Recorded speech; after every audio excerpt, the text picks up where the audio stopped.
What would happen if you built a refuge for a persecuted people in a place where another people already lived? In the next few minutes, you'll learn why this moral quandary is at the root of the struggle between Israelis and Palestinians, and what you can do to help achieve a just peace for everyone in the region.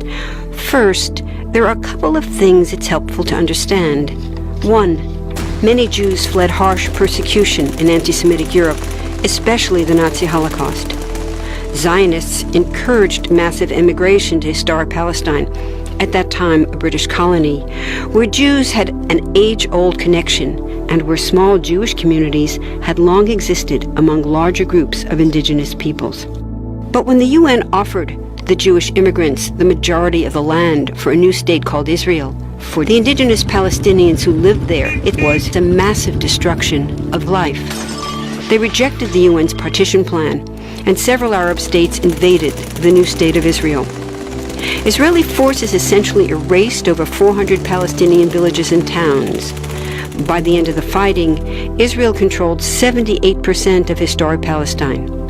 And when 750,000 Palestinians who fled or were expelled during fighting tried to return to their homes where the new state now stood, they were permanently barred by the Israeli government. While over 100,000 of their relatives and neighbors who hadn't left became second-class citizens of the new state, along with the new Jewish majority. Today, Palestinian refugees and their descendants number in the millions. Most are in the Gaza Strip, the West Bank, and Jordan. Many are spread throughout the world, with millions still living in refugee camps, seeking to return to their homeland. To sum up, one group of refugees found a much-needed home, but in the process, a new group of refugees was created. Here's the second thing to understand. Israel was founded as a Jewish state. But now ask yourself, what exactly does that mean? People had lots of ideas about what a Jewish state should look like. Some called for equality for all citizens. But what was created, in practice, was institutional discrimination against non-Jews. In other words, Israel ended up being built on a blueprint of exclusion.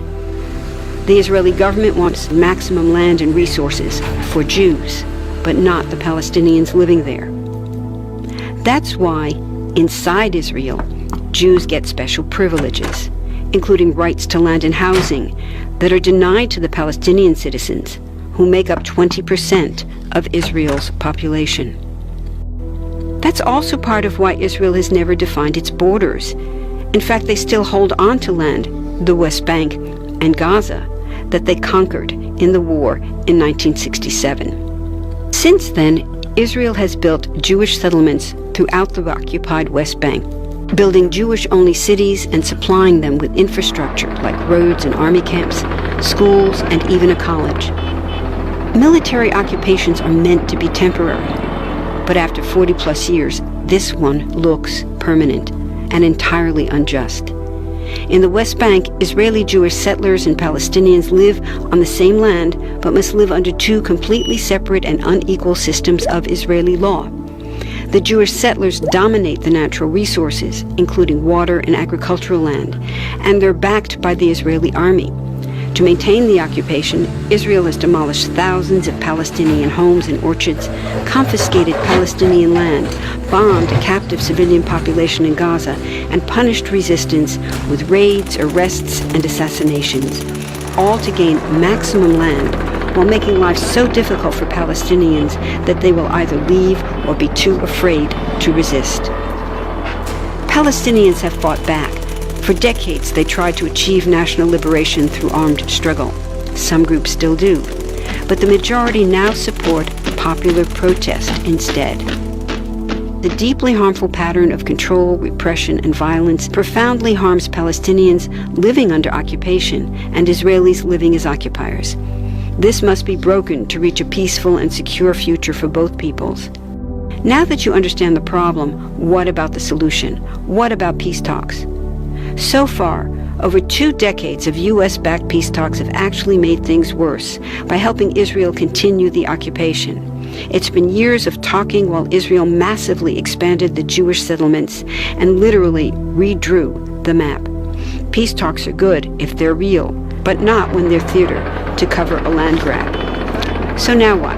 The current world superpower, the United States, has been a terrible friend, enabling Israel's destructive and self-destructive expansion onto Palestinian land by funding the Israeli military, the biggest recipient of U.S. foreign aid in the world. But there's another superpower that can make the difference: you.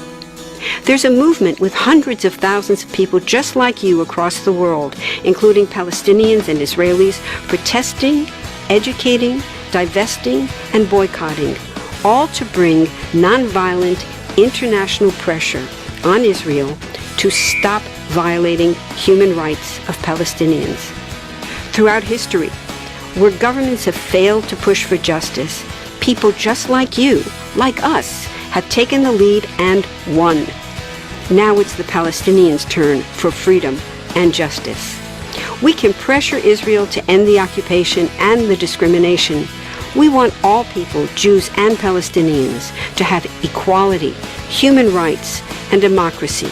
We can change history.